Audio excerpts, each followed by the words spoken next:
This is unboxing of another book, and without any further ado, as they say, we can just go now and unbox it and see what is it.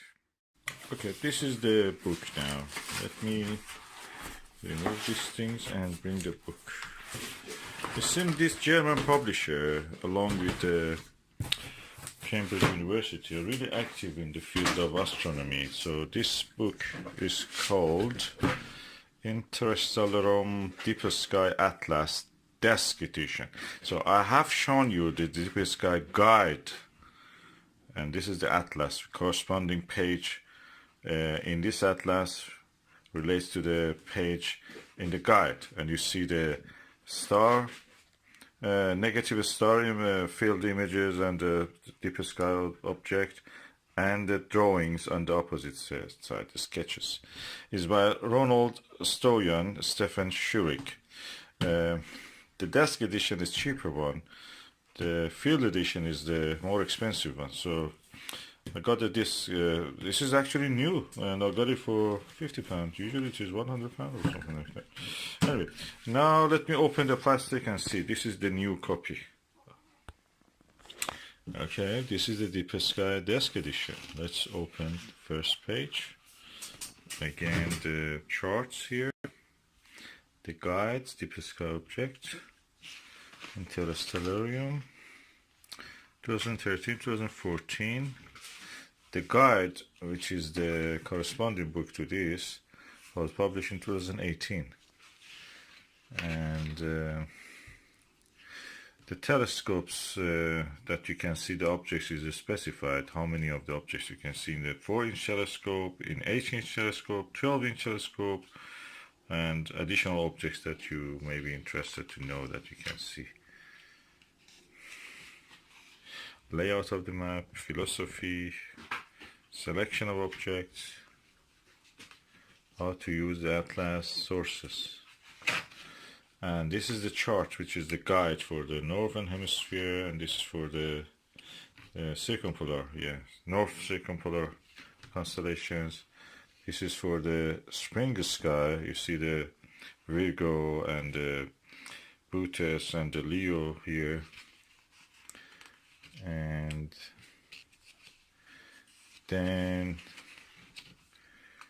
you come to the summer sky, then the autumn sky, the winter sky, and then the south circumpolar constellations. So this is the north circumpolar constellations, list of catalog of abbreviations. I'm interested to see the winter, because they are some of the most bright objects closer to us than anything else. The Perseus ring that we see in the winter is quite close to us, and it includes all the things in the Orion Nebula, Orion constellation.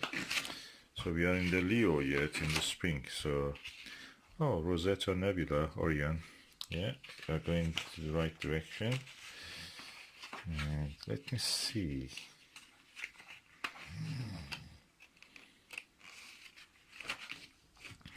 Barnard Loop, M42, Horsehead Nebula, Flame Nebula, the Belt of Orion, and they must have a special chart for this D7. And if you look in the corresponding page in the Deep Sky Guide, you will see all the description and pictures of this. So let's bring it here and just put it beside.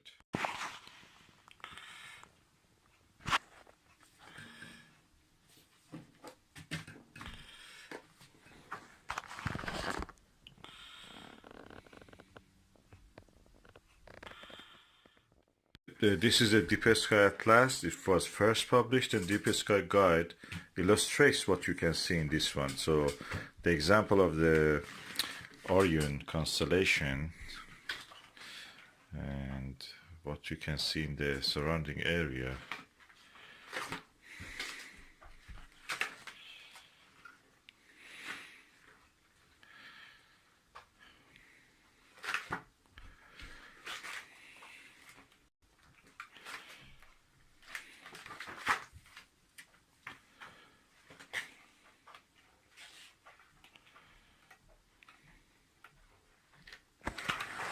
Let me find it, I will bring it back. Okay, this is the corresponding page. So that's page 61. And I will open the page 61 in this guide and see what we will see here. We are now on page 38, 60, and 61.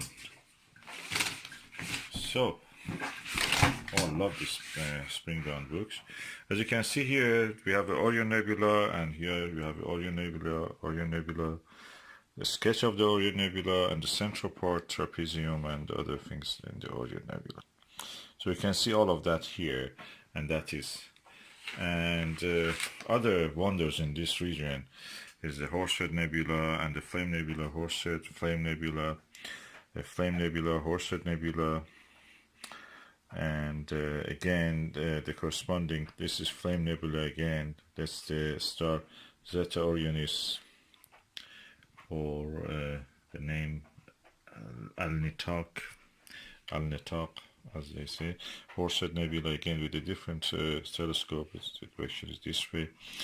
And the number 6 IC 4200 is a faint Reflection Nebula illuminated by Mintaka. Mintaka is this Mentare, this is the last star of the Orion belt.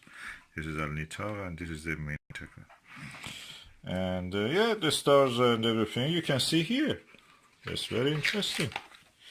And the rest of the things, objects also are visible here, even if the galaxy you want to see here, there's one here. Number 8 corresponds to this one in the drawing. And this is 7 correspond to this photograph. So, very good guide together. The next step is that every page of this, if I was going to do this, instead of having 2 books, I will put 1 page of the atlas and 1 page of these photographs just beside it.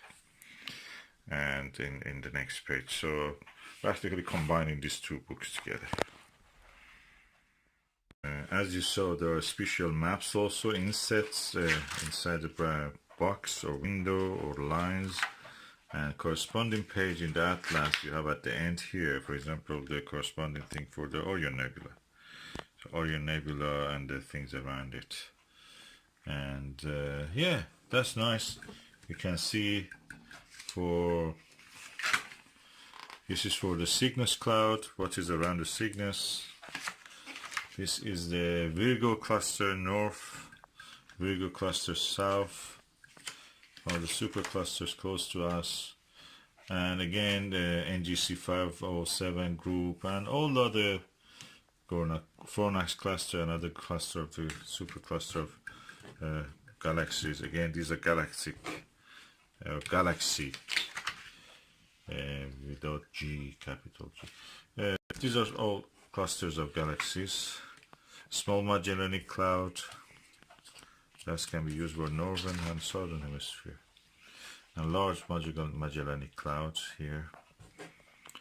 So very interesting stuff all over. And index of deep sky objects goes on for several pages. And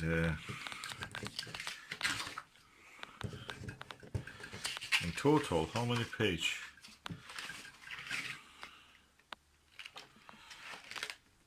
I've given up after a few pages to put numbers. It seems so. Okay. Okay, they have numbers here. Yeah, they've given up numbering, but anyway, it's more than 100 pages. And at the end is a list of constellations. Every space, like all the German and French books, every inch of a space is used for something. And unlike American books, which you find a big text and wordy, very wordy, and very, just waste of time and space, less information, more words and nonsense, yakking. Here they have used this space for giving you the concise kind of information that you may need, and if you want more, you can just go to the corresponding charts and get what you want. So I recommend these 2 books to anyone who wants to observe the deep sky objects.